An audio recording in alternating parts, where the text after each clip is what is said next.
Chapter 2. Shattered Dreams. The main console room was dark.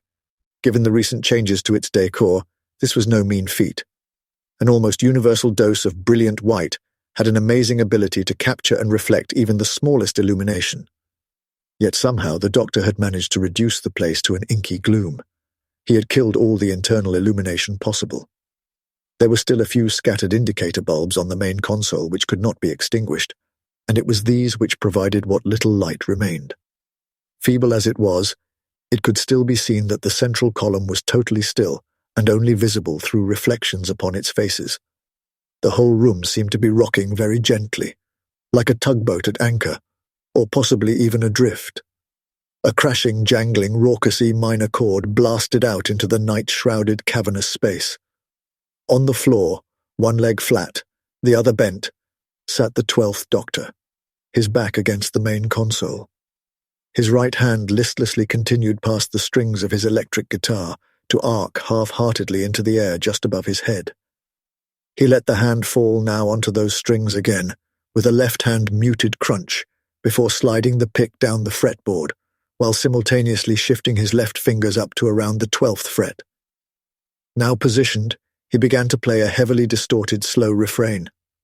It was bluesy, but of the most tortured sort, and if anything most closely resembled Hendrix's Banner. As the screaming notes wove and twisted around the doctor and spun their way into the far reaches of the room, their blackened ironic melody was revealed. It was the Ode to Joy. The song ended with an ascending staircase of chords, the final one wailing off to die in a corner somewhere. Eventually, all had faded back to silence. The silence was broken by a one-person round of applause.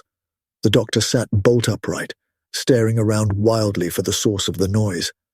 Failing to locate it in his first frantic second of searching, he leapt straight to his feet, guitar still clutched in his hands, almost as if he were about to wield it as a weapon.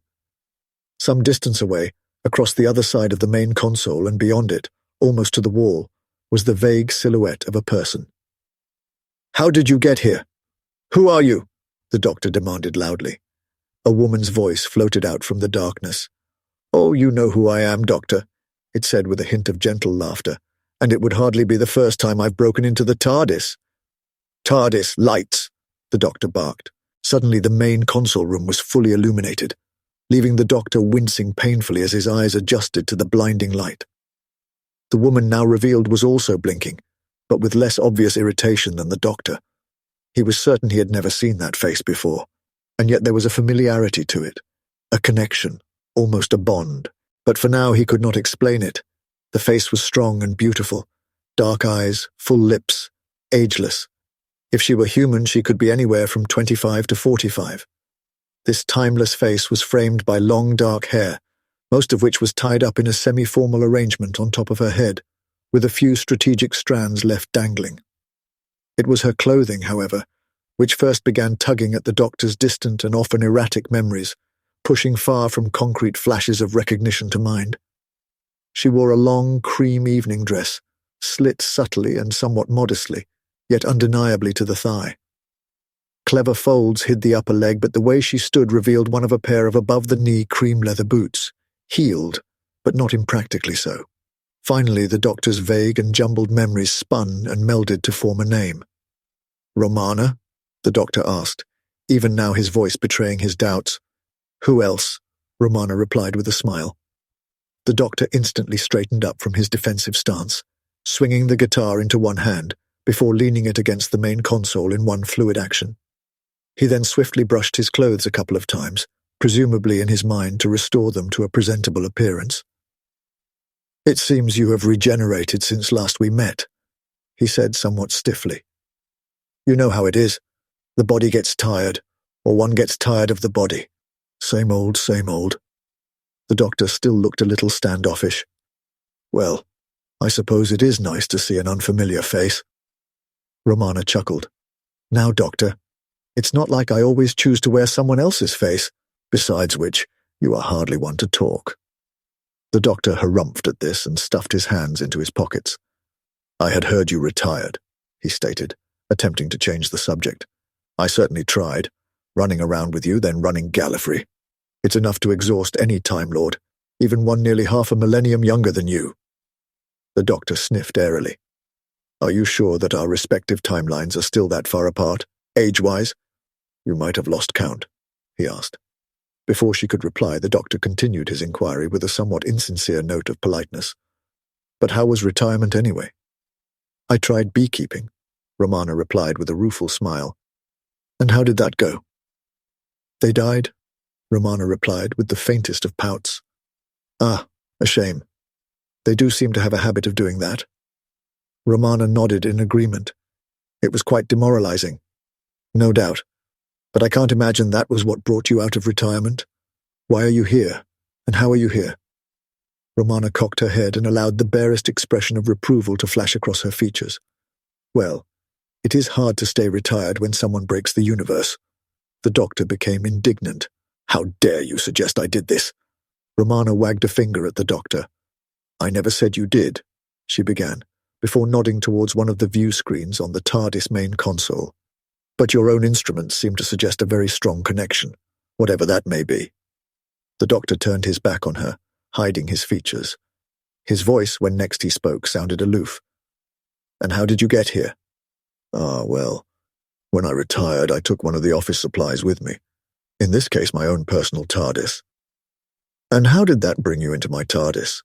It's not like you parked it inside mine, the doctor asked, his back still turned.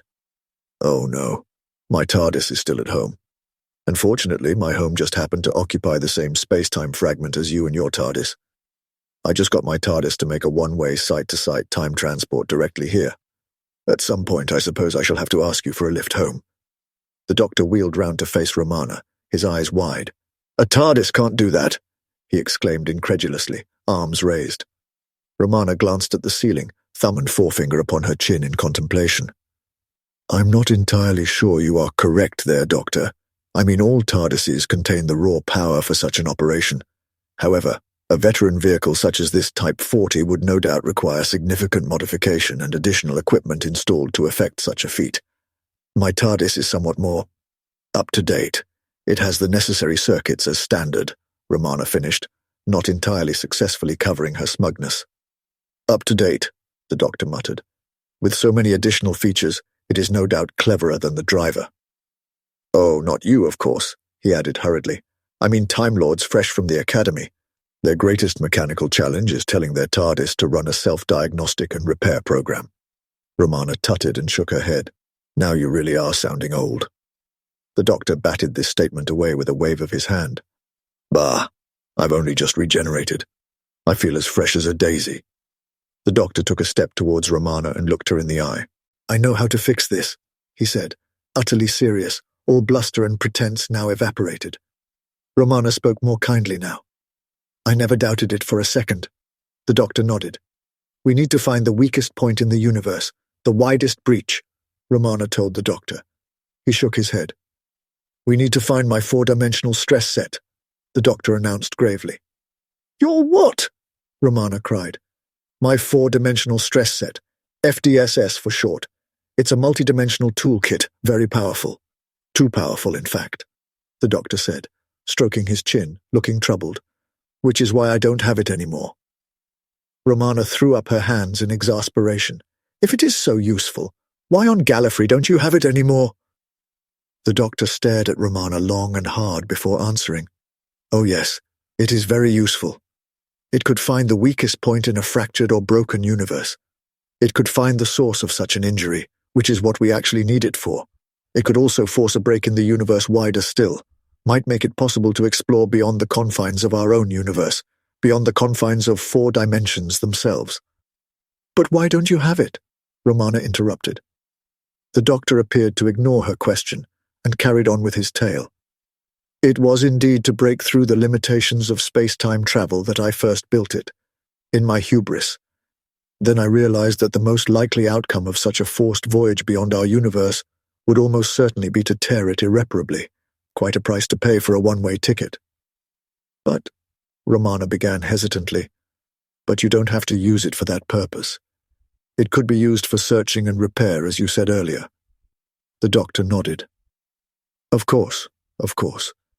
But the temptations, my dear, they were far too great. So I dismantled it, split it, and sent the parts far away from me. Out of sight, out of mind. Romana frowned. But you know where they are? She asked. The doctor coughed and looked a little shifty. Well, I know where one of them is, probably, assuming it hasn't been destroyed. Romana rolled her eyes. That's a start, I suppose. Couldn't we just build another FDSS? The doctor shook his head. No, I destroyed the plans. My memory is hazy on the design too, for some reason, possibly self-inflicted. And even as Time Lords, due to the peculiarities of multidimensional catastrophes, we, in our own terms, simply do not have the time. Romana sighed. Then she brightened and clapped her hands. Right then. I guess we'll just have to strike out for the first piece. Where did you say it was? She asked. I didn't, the doctor responded before walking to the main console and setting several levers and switches. But we are ready to go. Romana shrugged, then casually asked, Doctor, do you know the source of this catastrophe? The doctor had been reaching for the launch lever but froze. His expression could not be read, and he remained still for several seconds. We shall find it, he eventually said, and threw the lever. The TARDIS stood atop a shallow hill looking down upon a village graveyard, next to a time-worn and weather-beaten Norman church. Beyond the graveyard ran a tarmacked road, once leading to the village's main thoroughfare, now just an exit on the A76X65 leading to exotic lands beyond the church itself. The doctor stood staring intently at one short gravestone, unmoving. Romana stood patiently and respectfully by his side. The stone itself was new, pink granite, and at its base somebody had recently left a bouquet of yellow daffodils. The engraving upon its surface was still bright and sharp. Time had yet to touch the name spelled out there. It read, Sarah Jane Smith. After a while, Romana gently broke the silence. She was very important to you, wasn't she? The doctor did not reply for several seconds, the setting and mood seeming to stretch them to eternity. At last he responded. She was my assistant, he said coldly, shooting Romana a sidelong glance. They all leave in the end. Oh, so I am an assistant now, am I? Romana asked with gentle mockery, tinged by sympathy. Well, are you helping or not? The doctor snapped back, his eyes never leaving the gravestone. In an uncharacteristic show of empathy, Romana reached out and touched the doctor's forearm. I'm here, aren't I? She softly reassured. The doctor remained silent, and yet something in the air seemed to soften, his continued silence a mute acknowledgement and acceptance. The road outside the cemetery meandered up the lower slopes of that same hill the TARDIS now dominated, and Romana pointed along it to attract the doctor's attention. We're being watched. Beyond Romana's outstretched hand, perhaps 100 meters along the road, past the cemetery gate, sat a lone biker, clad from head to foot in form-fitting black leather. An equally black helmet covered her face, and it was indeed a she. The form-fitting outfit made that much plain enough. However, the anonymity of the figure was further cemented by the black-tinted visor of the helmet. The doctor did not look towards the stranger, his vigil of the grave continuing, but he nodded his head backwards to indicate behind them. We practically have an audience, he said calmly. Romana spun round to look back. This happened to be the direction of the pretty wooden entrance gate. Framed by this rustic timber portico stood a young man on the opposite side of the road. He shifted uncomfortably from foot to foot, and had clearly been watching them, but had looked away awkwardly as Romana had turned to face him. In spite of his seeming reluctance to meet her gaze, his expression was one of confusion and conflict. Even now he still glanced occasionally in their direction. I think he wants to talk to us, Romana reported. Naturally, the doctor replied airily. With that, he finally broke free from the headstone, turned and strode towards the gate. Romana, caught by surprise, was forced to trot a few paces to catch up before falling into step at his side. Together they walked through the gate and into the road, heading straight for the young man.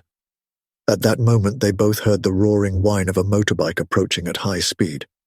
Suddenly the doctor found himself on his back, Romana sprawled over him. They felt the wind as the bike screamed past mere inches from their prone forms, and in front of the startled face of the man. Romana raised her head from the doctor's shoulder, looking him in the eye before laughing heartily. "Just like old times," she cried, still laughing. The doctor's brow furrowed. "I don't recall anything exactly like that happening before," he said grumpily. Romana shrugged and got up, offering her hand in aid to the doctor. "Maybe, but the spirit is familiar," she said cheerily. The doctor accepted her hand and allowed her to help haul him to his feet. He brushed himself down tetchily, then marched over to face the waiting man. "Hello, Clyde," he said, extending his hand. "Been waiting long?" Clyde looked shocked and stared at the hand for a long moment as if it were a halibut. He then grasped it in both hands and shook it vigorously. "Doctor," Clyde gasped. "It really is you, isn't it? You look so much, different." The doctor afforded Clyde his best imitation of a reassuring smile as the young man finally released his hand. "Oh, come now, Clyde, this isn't the first time you've seen me change face." Clyde shrugged. "Yeah, I know. Still weirds me out a little." The doctor shrugged in return. "You change face too, you know. You look a little, different too." Clyde's manner visibly slumped somewhat as the reason he was here flooded back to mind. "I guess. I mean, it has been 8 years, to the day, since we lost her," he said, staring past the doctor to the graveyard beyond. "I come here every year," he continued sadly, "on the day she died." Clyde almost choked on these words, but he steeled himself and found the strength to continue with only the briefest pause. "I always leave her daffodils. She loved them, you know." The doctor nodded. "I know. So that's why you're here. You weren't waiting for me." Clyde frowned. "No, not for you. But I did always wonder if, of all the days in a year, this might be where you'd show yourself again. And then today, as I was leaving the cemetery, I heard it. The blue box. I saw you two come out, wanted to run over right away. But something inside said, wait, give him his time. So I just hung here, till you were ready." The doctor looked again at the young man with an appraising eye. "Thank you, Clyde." A genuine, simple statement of gratitude. Seeing an opportune pause in the conversation, Romana stuck her own hand towards Clyde. "We haven't been properly introduced. My name is Romanadvaratnalunda." Clyde looked confused, but took her hand and shook it. The doctor gave a sidelong glance to Romana before saying, "You can call her Fred." "Where is K9? He asked suddenly, in a jarring change of tack. Clyde once again looked shocked. "How did you know?" he asked incredulously. "Know what?" the doctor responded. "Well, you must be here because of him, surely. Luke phoned me just before you arrived saying K9 had gone crazy, saying over and over that the breach had reopened and that he must be sent in to fix it. So Luke released him into the black hole wall safe and had just booked a flight to Geneva to try and investigate the source of the trouble. What have they done to open the black hole rift again?" Clyde asked wearily. "The rift has nothing to do with Geneva," Romana began, but the doctor held up a finger to prevent her revealing more details. Instead, he asked Clyde, "How did you get to Foxgrove Cemetery?" Clyde spread his hands. "Train to Hartford, then an Uber." The doctor nodded. "Well, I think we can do a little better than that in terms of transport. I think it's time you took a trip in the TARDIS." Clyde agreed with little show of emotion. Then his eyes widened as a realization slowly dawned on him. "You mean, you want me to travel with you?" The doctor smiled slightly. "That's what taking a trip in the TARDIS usually entails," he said levelly. Together, the three companions returned to the cemetery and trudged up the hill to the blue police box. The doctor threw open both doors, somewhat theatrically, an obvious invitation for Clyde to enter. Clyde took a couple of steps over the threshold, then froze in place, looking slowly around the scene before him. The doctor watched him with narrow-eyed curiosity, wondering how the young man would express his thoughts. Finally, Clyde turned his head to look at the doctor. "It all looks so different," he said simply. The doctor gave a mirthless chuckle. "You mean older?" Clyde looked confused. No, I don't think so. Just very different." Romana gave a slight giggle. "Shall we spend the rest of the day on the doorstep discussing decor?" she asked mischievously. The doctor harumphed before grabbing each of his assistants by their upper arms and propelling them inside. The doors whirred closed behind them. Before a modest suburban townhouse in Ealing there stretched a short, unoccupied driveway.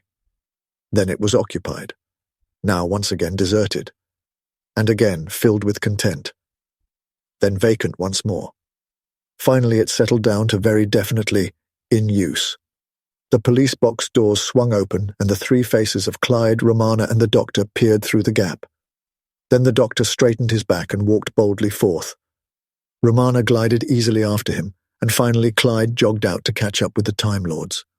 The doctor tried the front door handle, but it failed to open.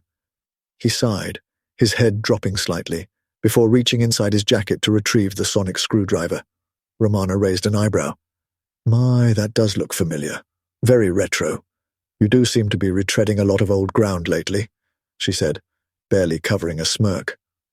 "Not by choice," the doctor grumbled. "Oh?" Romana responded. "Who gave it to you?" The doctor clenched his jaw and ground his teeth. "I did," he growled at her. Upon hearing this, Romana raised both eyebrows and spread her hands in a vaguely pacifying gesture. All the while she was swallowing the urge to laugh. The device now chirruped in the doctor's hand, and there was a click from the door. The doctor pushed it wide open. "Ta-da," the doctor said wearily, without any trace of enthusiasm. "We need to go up to the attic," Clyde told the others. "That's where the portal is. To the black hole rift, I mean." "Then lead on, friend Clyde," Romana prompted. "Take us to the black hole rift." Clyde did not notice the somewhat sarcastic emphasis Romana had placed on the words black hole. It had not gone unnoticed by the doctor, however, who glowered once more at Romana. Nothing was said, though, as they made their way through the house and up to the attic. The attic itself looked much as it had always done. It was littered with strange alien artifacts of unknown origin or design, the walls covered in articles and pictures relating to the doctor, or unit, or other aspects of Sarah Jane's extraordinary life. There were even one or two rare artifacts which could be directly linked to the doctor himself. Clyde walked over to what appeared to be a wall safe and entered the combination necessary to break the seal. He pulled back the heavy hatch to reveal a strange scene of swirling fiery orange and purest black. It did indeed seem they were looking at the heated material in the inner layers of an accretion disk, surrounding a black hole. The doctor suddenly became very alert and pointed wide-eyed towards a distant patch of glowing gas. Between the doctor and the disk itself, still some way distant from the hatch, a tiny man-made object could be seen. While obviously artificial, it equally obviously bore features which were unmistakably dog-like. "K9!" the doctor shouted joyously, pointing and waving. The thinnest of metallic voices drifted to the watching companions. "Master?" it asked faintly. "K9, come here," Clyde shouted, beckoning just inside the open hatch. "We need you. Come to us." With these last words, Clyde turned back to face Romana and the doctor. At that moment, unseen by Clyde but fully visible to the two Time Lords, a dark shadow seemed to pass between the hatch and the scene beyond. It took only a moment before the scene returned to normal, but it was more than enough time to turn the doctor's expression from one of joy to abject horror. "Clyde," the doctor whispered hoarsely, "come over here, away from the safe." Clyde laughed. "Don't be daft, Doctor," Clyde said reassuringly. "The black hole is way too far off to affect anything here." At that moment, something vast and hideous snaked through the opening. It was tentacle-like, and had an eerie property such that light, and indeed even the eyes, seemed unable to fix properly upon it. Its color was therefore uncertain, sometimes seeming a glistening brown, sometimes scaly green, and at other times, in brief flashes, crystalline in rainbow hues. In a second, it had wrapped itself around Clyde like a python. It was clear now that this tentacle was merely the tip of the iceberg, and the bulk of this unspeakable horror still lay beyond the hatch and out of view. Clyde gave one single blood-curdling scream as he was yanked through the hatch and disappeared. As this was happening, the doctor dragged Romana behind a nearby desk and pulled them both down behind it. They peeked now over the top of the furniture to warily regard the still open safe. Romana was fully aware of just how pitiful a defense the desk provided. She leaned closer to the doctor's ear. "Are we safe?" she whispered. The doctor turned to look her directly in the eyes. There was no comfort to be found in his next words. "No one is safe." Romana's eyes widened a little at this. "What about Clyde?" she asked. The doctor's eyes never left hers, and his grim expression remained unchanged. "Clyde is gone." Romana shivered. "What was that thing?" she hissed. The doctor broke his gaze from hers and returned to staring at the portal. "A creature of the bulk," he said. Romana's nose furrowed, and her lips curled in disgust, seeming to physically reject the implications of his words. "What are you saying?" was all she could manage to utter. "A creature of the bulk," the doctor repeated. "An entity whose multidimensional existence spans the bulk of dimensions, of which our four are just a tiny slice.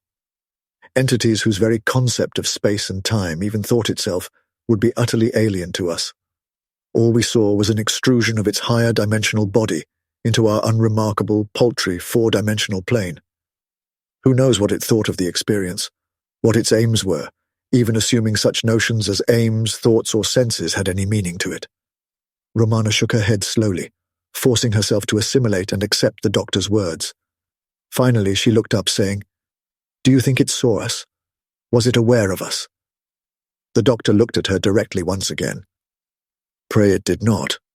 Romana gave a nervous and largely humorless laugh. "Ha! Come now, doctor, we are Time Lords.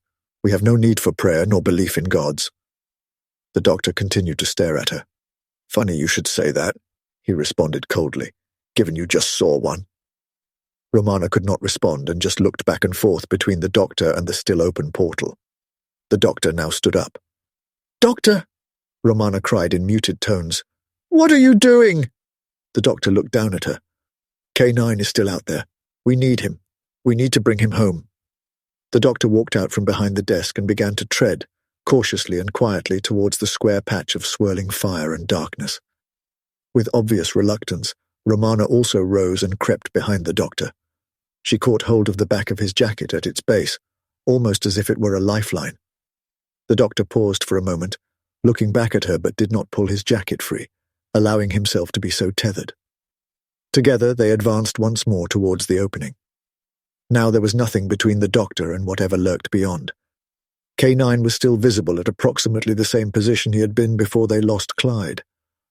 The doctor wondered momentarily whether, if he called out to K9, some higher dimensional entity might hear and snatch him away in an instant. He mused again on whether these creatures even had any comparable sense which would operate in this restricted lower dimensional existence, or if these beings were in fact sentient. Were they aware in any real, or at least four-dimensional sense? Then he kicked himself for his stupidity. There was no sound to carry between himself and K9. It was after all mostly the vacuum of space. The portal must contain a transmitter and receiver for communication with K9. "K9, can you hear me?" he asked to thin air. In spite of the reassuringly excellent rationale as to his safety he had just constructed, he discovered he was still whispering. "Affirmative, Master," came back the faint reply. Whatever the means of transmission, the distance had clearly still attenuated the signal. "K9, listen very carefully." "Yes, Master." "I want you to fly back to the portal as fast as you can, but—" And here, he stressed this last word to forestall K9 prematurely executing his instruction. "I want you to do it causing as little disturbance as possible." "Disturbance, Master?" came back the confused reply. "Oh, you know K9, fly casual," the doctor suggested with exasperation. "Flying casually, Master," K9 affirmed. It was clear now that K9 was indeed increasing in size as he rapidly approached the open hatch. However, as he neared the safe door, yet still at a distance of about 10 meters, it became clear he was slowing considerably and having some difficulty. "Master." "What is it, K9? "Uncertain, Master. I seem to be having trouble finding traction. There are unusually strong currents, eddies in the space-time continuum." "Is he?" the doctor growled softly, all the while looking around for signs of incursions. "Master?" K9 asked, perplexed. "K9, push harder. You have to get closer," came Romana's encouragement. Over the comlink, noises began to emanate, presumably from K9, whirring and unhealthy grinding noises. Simultaneously, many of K9's lights began to flash, while several instruments and devices began to pop in and out with the strain. K9 had managed to approach within 6 feet of the door when suddenly a vast, dark shadow passed between him and the doctor. Romana tugged sharply on the doctor's jacket, sending them both reeling backwards onto their backsides, a couple of feet from the open safe. The doctor felt around him for anything which might be of use in the myriad artifacts strewn around the attic. He found fabric beneath his hand. The dark shape seemed to be moving far more slowly and deliberately than the first time they had seen it, just before Clyde had been taken. K9 was still hidden from view. Finally, the shape moved on, and K9 was visible once more. The doctor threw himself forwards and halfway through the hatch. Romana rushed forward to grab his legs and prevent him from flying through entirely. The doctor flung the piece of cloth he had found towards K9, keeping tight hold of one end. At least 10 feet of fabric arced at the metal dog, falling across his head and snagging in his fully extended nose laser. Swiftly, the doctor pulled hand over hand, rapidly dragging K9 to him. Just as the doctor grabbed K9's body, the dark shape returned, immediately behind K9, terrifyingly and oppressively close. Something struck the back of K9, pushing him and the doctor back through the portal to land on Romana. Muttering an apology, the doctor leapt to his feet and slammed the hatch on the creature of the bulk, spinning the tumblers to seal it once more. He then turned, leaning his back against it, and wrapped the rest of the colourful scarf around K9's neck and body, covering him almost entirely. "Thank you, Master." Whether K9 was referring to the rescue or the scarf was unclear. The doctor then slid slowly down the hatch to sit, his back against the wall beneath it, panting gently. Romana crawled over and adopted the same position next to him, shoulder to shoulder. "Well, that's that then," she gasped, smiling. The doctor turned his head to look at her, face screwed up, making no attempt to hide his feelings towards the statement. "Romana, sometimes I wonder if you listen to me at all." Romana withdrew a white handkerchief, a very ornate R embroidered upon it, from her sleeve, and began to gently mop her brow. "My dear doctor, whatever do you mean?" she asked innocently. However, by now the doctor had become distracted by the handkerchief. "I didn't realize you had acquired a logo these days," he said, nodding towards the R. Romana rolled her eyes. "You're a fine one to talk. I seem to remember you having a fixation with question marks for quite some time." The doctor sniffed airily. "I have no idea what you are talking about. No recollection whatsoever." Romana chuckled. "Of course you don't. Anyway, why is it you think I don't listen?" The doctor's tone suddenly darkened. "We just lost Clyde," he began. "You just saw a creature of the bulk. The damage to the universe is already serious enough to allow them some access to the fragments, including the one we inhabit. And this is only going to get worse." The doctor now stood up and offered his hand to Romana, who took it and allowed herself to be pulled up to face him. "And you say, well, that's that then," he continued seriously, "when we have hardly begun, and that is all the more unfortunate given the end is so near."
Masters, mistresses, the Doctor requires materials in order to maintain the TARDIS and ensure continued functionality. He similarly requires carbon-based comestibles to sustain his own biological functions and existence. Master would never say this, but he requires aid beyond that supplied by this unit in order to acquire these. To aid the Doctor in his various tasks and creations, this can be most effectively achieved via Patreon or Substack subscriptions, or through donations directly to PayPal. Or if you desire physical goods in return for your contributions, written accounts of my travels with the Doctor are also available on Amazon. Links are in the description below. Thank you, Masters, mistresses.